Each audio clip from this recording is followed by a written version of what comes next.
কিরে সালাম, তুই কি ভুলে গেছিস নাকি? আজকে তোর যে খাওয়ানোর ডেট। অনেকদিন থেকে বলতেছিস একদিন তোদের খাওয়াবো, আজকে আর সাল নেই।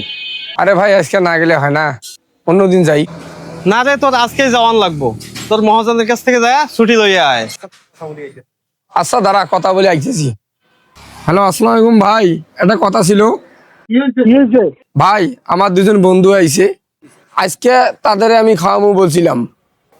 2 ঘন্টার মতো আমার একটু ছুটি লাগবো, আবার আইসে কাছে ধরবো। 2 ঘন্টা? তোমার কি আমি ঘোরাঘুরির জন্য দোকানে রাখছি?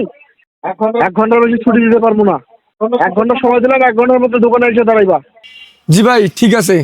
আর একটা কথা ছিল, যদি কিছু টাকা দিতেন পরের মাসে বেতন থেকে কাটিয়ে নিতেন। আমার টাকা? সেদিন না তোমার মায়ের ওষুধ কেনার জন্য টাকা দিলাম। ভাই আজকে একটু দরকার ছিল। আমার টাকা চাইতেছো কেন? এখন টাকা নেই। 1 ঘন্টা সময় দিলাম, যাও। ঠিক আছে, রাখি। মাত্র 200 টাকা, এই টাকা দিয়ে আর সামলাইতে হইব।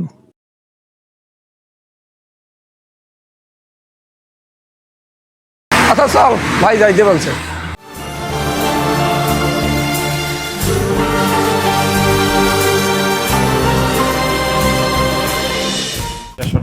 আজকে কিন্তু জমাইয়া খামু। কি অর্ডার দেবো বল? যা খুশি খা, আমার খিদে নেই। এইটা কেমন কথা? খাওয়াইতে আনছিস, তুই খাবি না? না, দুপুরে একটু খাইছিলাম। মামা 3 জনের জন্য গরুর মাংস, মুরগির মাংস আর যা যা লাগে দেন। এই শোন, আজকে কিন্তু তোর কিন্তু খিদে নাই এই কথাটা চলবে না বললে, ঠিক আছে? इश्क मेरा दर्द मेरा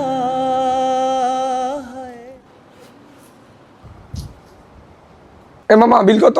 বিল দিয়ে দিয়েছে এই ফসা করি ছেলেটা। বন্ধু তুই বিল দিছস? হ্যাঁ দিছি। আজকে তো আমার খাওয়ানোর দিন ছিল। বন্ধু মানে শুধু একসঙ্গে খাওয়া না, একসাথে চলাফেরা না। বন্ধু মানে তুই যদি কিছু আমাদের নাও বলিস, তারপর তোর মনটাকে বুঝে ফেলা। সব কিছু নাই জানি, তাহলে আমরা আবার তোর কিসের বন্ধু রে? আমি চাই না তোদের সামনে আমার অভাবটা ধরা পড়ুক। অভাব ধরা পড়লে মানুষ আসলে ছোট হয় না রে। মনে হয়েছিল বললে আমি ছোট হয়ে যাব। বন্ধুর সামনে ছোট কিসের? আজ তোর কাছে টাকা নেই, কালকে আমার কাছে নাও থাকতে পারি। অভাব ধরা পড়লে মানুষ আসলে ছোট হয় না রে।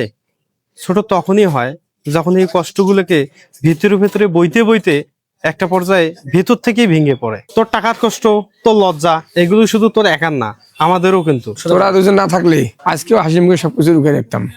বিল নিয়ে টেনশন করার দরকার নেই, চল তোকে রেখে আসি। जाने